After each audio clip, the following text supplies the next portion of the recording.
Good morning. Hey, hi, hello. We are in my car outside of my natural element of my filming space.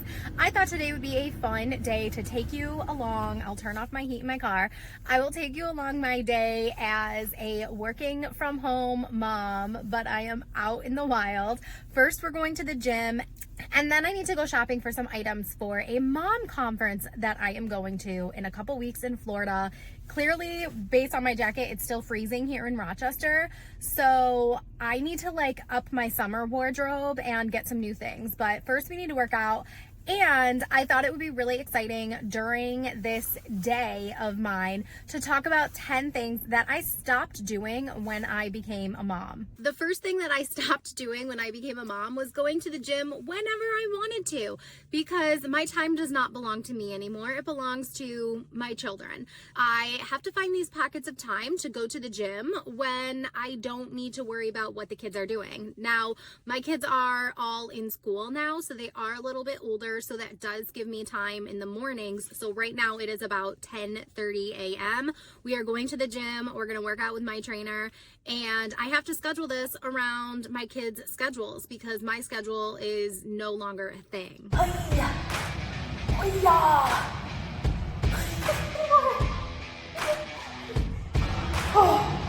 I hate leg day because I ask to do butt stuff. I ask to do stuff that will help with my booty.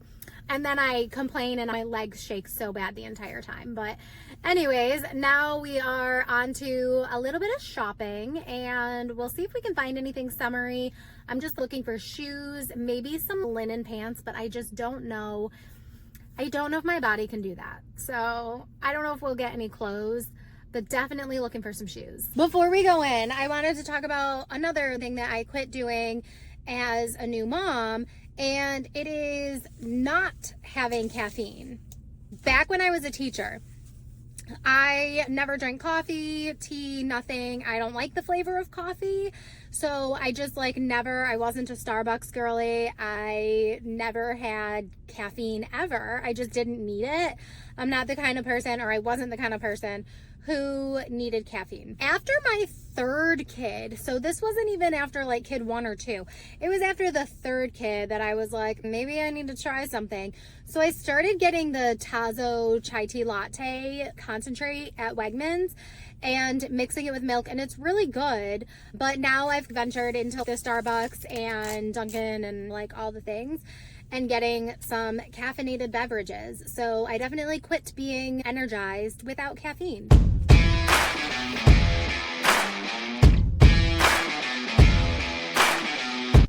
Okay, so I ended up getting this massive candle because I have a candle obsession.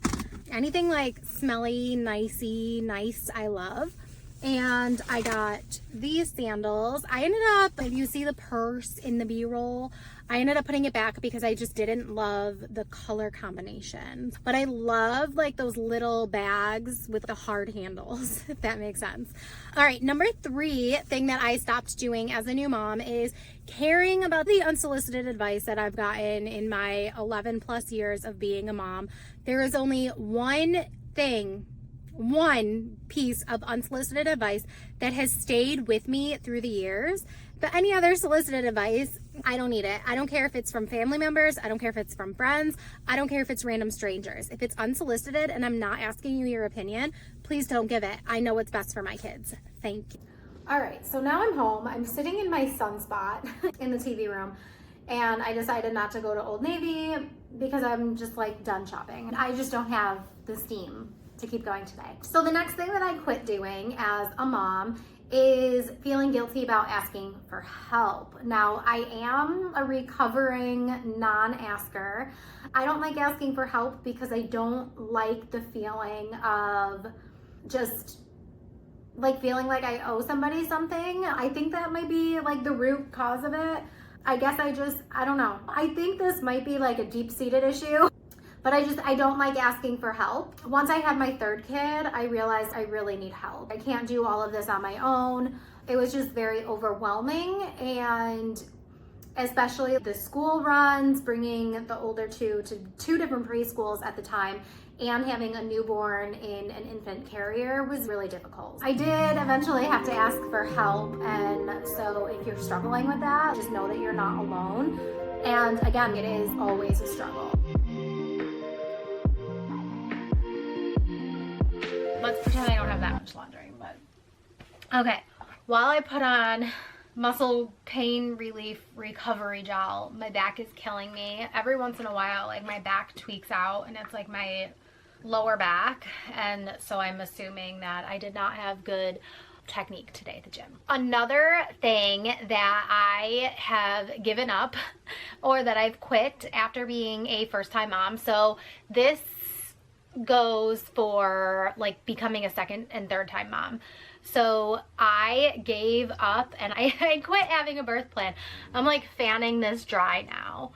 Long story short, you can prepare for labor and delivery as much as you want to, but at the end of the day, the doctors are going to do what they need to do to keep you and your baby safe and healthy. So I very much trusted my OBGYN, and I said, whatever happens, and I trusted them. And you have to know that you have that relationship with your doctor to be comfortable with that decision.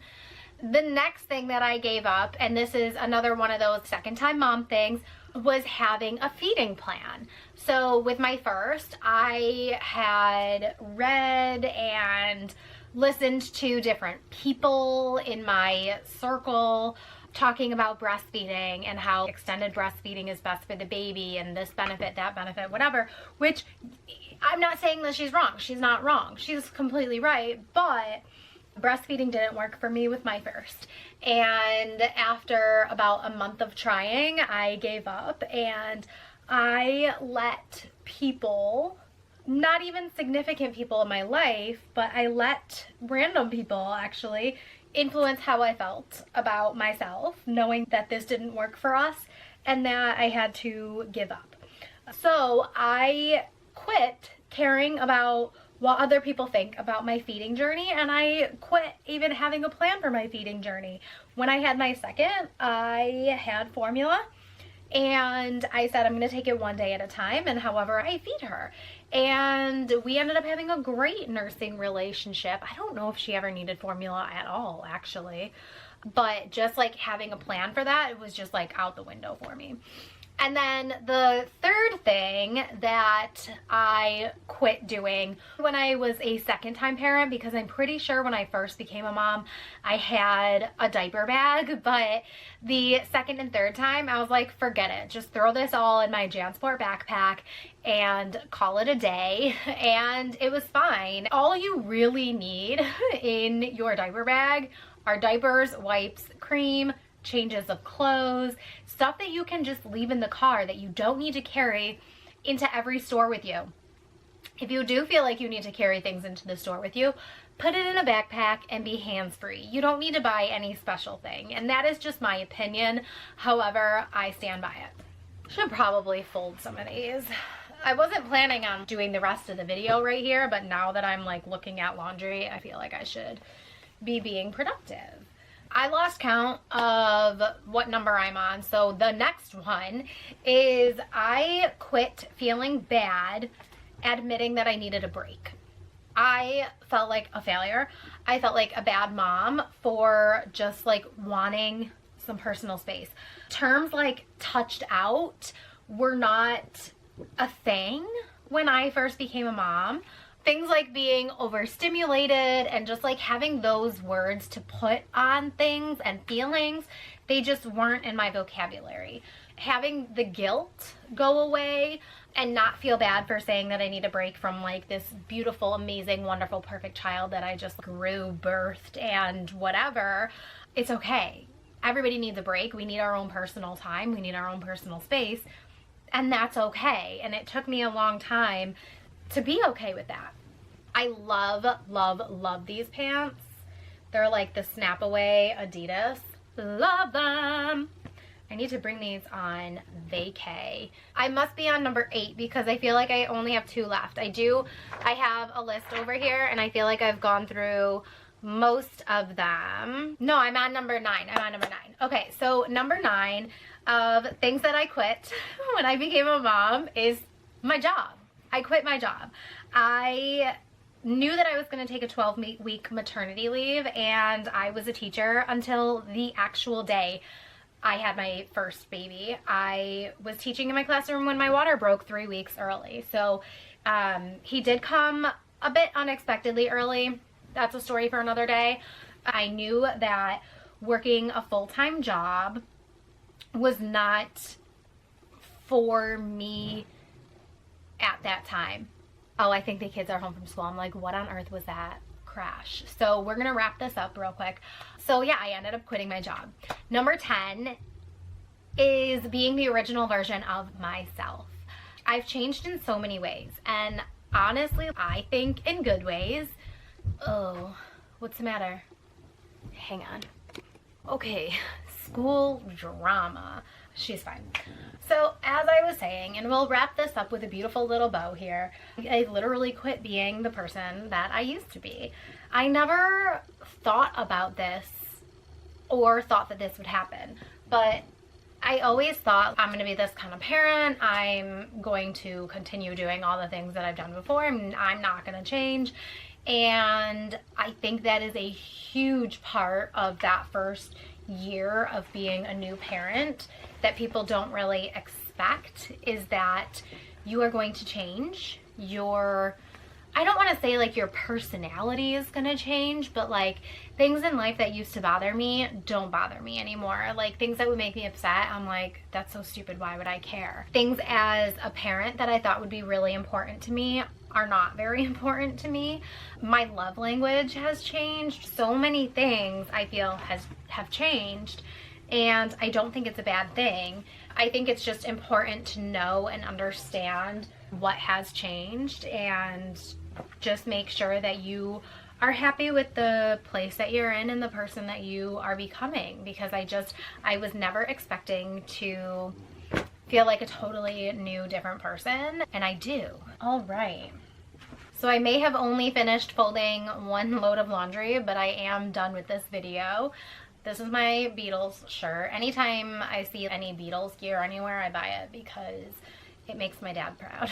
All right, I hope that you enjoyed this video. If you are a mom, a new mom, a seasoned mom, whatever, leave me a comment in the comments down below. Let me know what you have quit since becoming a mom. If you're interested in more of what I talk about on this channel, I usually am talking about sleep training, potty training, all things motherhood, as with this video, anything that is going to help you on your journey to being a parent, anything from child development to fun little videos like this.